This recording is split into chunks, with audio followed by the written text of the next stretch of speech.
Not Jio சேனல்ல 2013க்கான சிறப்பான புகைப்படத்தை இந்த புகைப்படம் வின் பண்ணுச்சுங்க.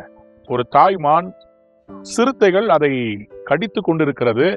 அந்த நேரத்துல இந்த மான் தன் கண்களிலே எதையோ பார்த்துக்கிட்டு இருக்குது.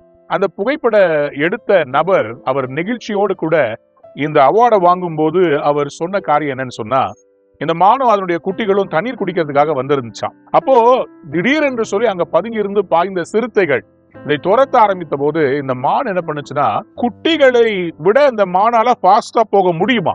ஆனா அந்த மானு அந்த குட்டியை தாண்டி ஃபாஸ்டா ஓடாம குட்டிகளை ஃபாஸ்டா போக வச்சுட்டு இது பின்னாடி நின்னு அந்த சிறுத்தைகள்கிட்ட மாட்டிருச்சு.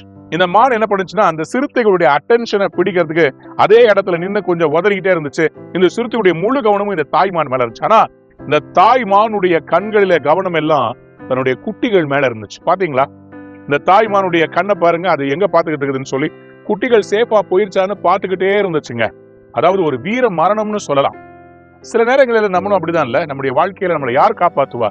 நம்மை காப்பாற்றுவதற்கு ஒருவர் இருக்கிறாருங்க. அவருடைய பெயர் இயேசு கிறிஸ்து. அவர் சிலுவையில இப்படிதான் நமக்காக தன் ஜீவனை கொடுத்தார். உங்களுடைய வாழ்க்கையில இன்னைக்கு வியாதியா, பிரச்சனையா, குடும்பத்துல குழப்பமா, உங்களை பார்க்கிற கடவுள் ஒருவர் இருக்கிறாருங்க. அவர் உங்களுடைய பாரத்தை எல்லாம் ஏற்கனவே சுமந்துட்டார். நீங்க அதை சுமக்க வேண்டிய அவசியம் இல்லை.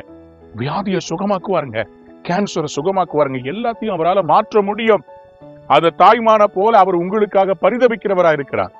ஏசாயா 53:5 சொல்கிறது, நம்முடைய மீறுதல் நிமித்தம் அவர் காயப்பட்டு நம்முடைய அக்கிரம நிமித்தம் அவர் நொறுக்கப்பட்டார். நமக்கு சமாதானத்தை உண்டு பண்ணும் ஆக்கினை அவர் மேல் வந்தது, அவருடைய தழும்புகளால் குணமாகிறோம். By his stripes you are healed. அந்த தாய்மான் அந்த சிறுத்தைகள் தன்னை சாப்பிட்டுக் கொண்டிருக்கும் போது தன்னுடைய குட்டி மான்களை அது கண்களில் ஏக்கத்தோடு பார்த்து கொண்டிருந்துச்சு. இன்னைக்கு உங்களையும் கடவுள் அவர் தன்னுடைய ஜீவனை கொடுத்து காப்பாற்ற விரும்புகிறார். நீங்க என்ன சூழ்நிலை இருந்தாலும் அதுல இருந்து அவர் உங்களை எடுத்து மாற்றி விடுவார். உங்களுடைய வாழ்க்கையை தப்புவிப்பார். அவர் மேல் நம்பிக்கை வைங்க. கடவுள் இன்னைக்கு உங்களுக்கு ஒரு பெரிய வெற்றியை தரப்போறாருங்க. என்ன மாதிரி வியாதியில இருந்தீங்கனாலும் ஆண்டவர் இன்னைக்கு உங்களை சுகமாக்குவார். இந்த நாள்ல உங்களுக்கு ஒரு புதிய ஆரம்பத்தை கடவுள் கொடுக்கிறார். உங்களை காப்பாற்றுவதற்காக தன்னை கொடுத்தவர் உங்களுக்காக மற்றதெல்லாம் செய்யாம இருப்பாரா? என்ன பிரச்சனையா இருந்தாலும் சரி, உங்க குடும்பத்தையோ, உங்களுடைய வேலையோ, உங்களுடைய பிசினஸையோ, உங்களுடைய எதிர்காலத்தையோ விட்டு கொடுத்துறாதீங்க. தற்கொலை என்பது ஒரு முடிவல்லங்க. தற்கொலை என்பது கோழைத்தனம். வாழ்ந்து காட்டணும், ஜெயித்து காண்பிக்கணும். உங்களை வாழ வைப்பதற்காக தன்னை தந்த கடவுள் உங்களுக்காக எல்லாவற்றையும் செய்வார். இந்த நாள் நீங்க ஜெயிக்க வேண்டிய நாள், நன்னாள், பொன்னாள். கடவுள் உங்களை ஆசீர்வதிப்பாராக. God bless you. Be healed in the name of Jesus. Amen.